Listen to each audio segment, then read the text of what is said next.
اور جب تم دیکھو کہ رات معمول سے طویل ہو گئی ہے اور سورج طلوع ہونے کا نام نہیں لے رہا، تو تم صبح کی وقت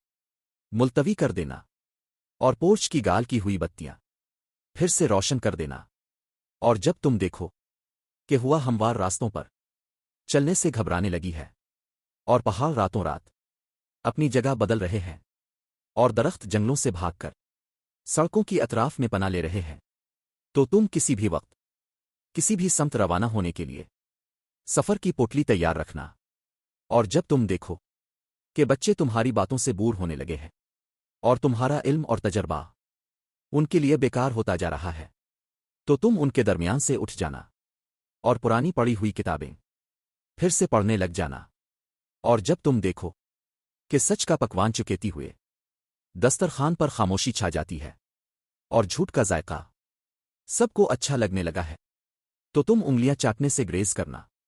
مبادا تمہاری شناخت کے نشان معدوم ہو جائیں اور بائیو میٹرک تصدیق نہ ہو سکنے پر تم اپنے ہی ملک میں اجنبی قرار دے دیے جاؤ۔ اور جب تم دیکھو کہ زندگی میں محبت کم اور کھانے پینے کی چیزیں وافر ہو گئی ہیں، تو تم اپنے کتابوں سے بھرے کمرے میں عین کھڑکی کے سامنے بستر پر نیم دراز ہو کر منع کیا گیا مشروب پیتے، موسیقی سنتے اور دل ہی دل میں نہ لکھی جا سکتے والی نظمیں دہراتے ہوئے ایک آرام دہ موت کا انتظار کرنا۔